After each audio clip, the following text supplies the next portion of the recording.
just settle down. I know there's a lot of bad blood between you blokes.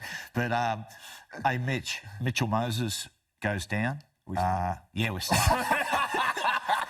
We're going to roll. We're going to keep going. I was going to ask you a personal question.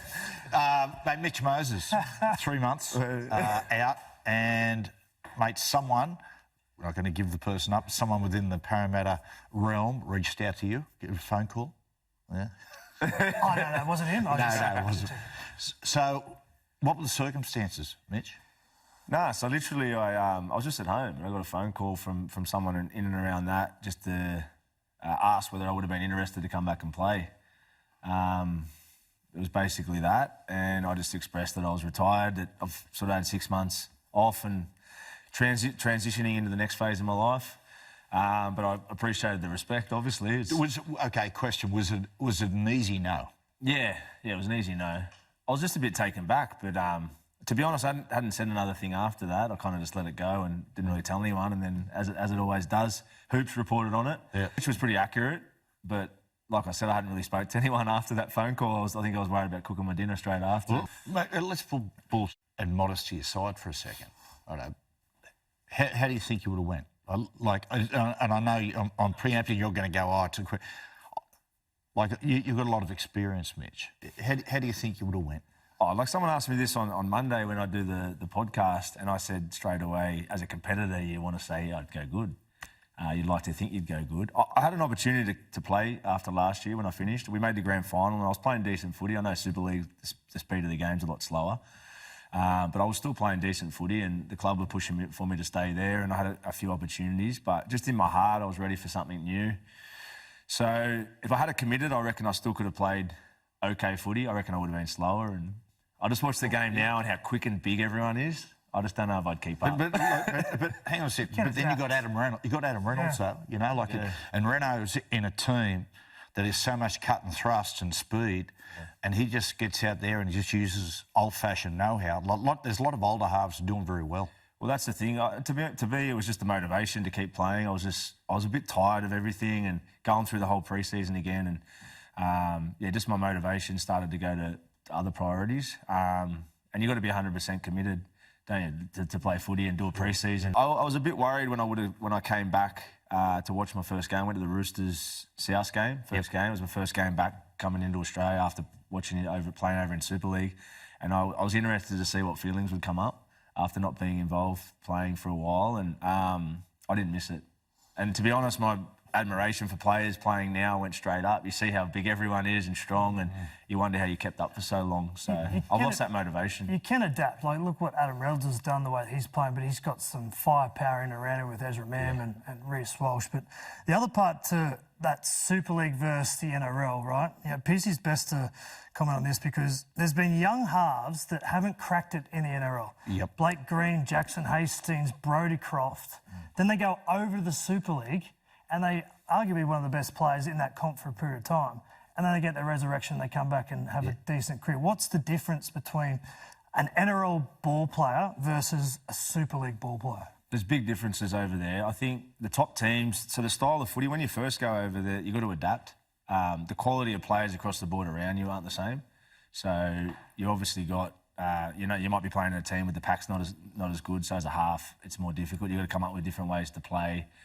They encourage a lot more footy over there, so it's a more open style. That fear of just getting to your kick isn't as prevalent over there. Yeah, right. But once you adapt to it, there's just not the same pressure. You're not getting the same defence pressure week in, week out. So there's a big difference. The thing over here is you've constantly got that inside pressure. You've constantly got wingers that are reading your kicks. Where over there, some games you can have a bit of a field day.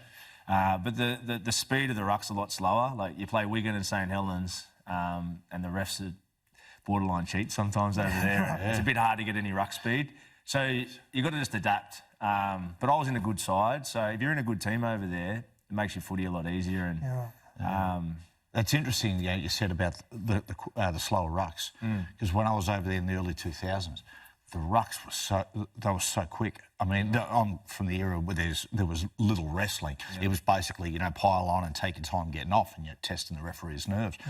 But I found it, Mitch, when I first went there, my first few months, it was really difficult because I was used to in Australia going, give me another one, where the rucks were so quick over there that you just had to play purely reactive football. But we've seen like another really good example, as Mitch said, to lower pressure is Blake Green. Yep.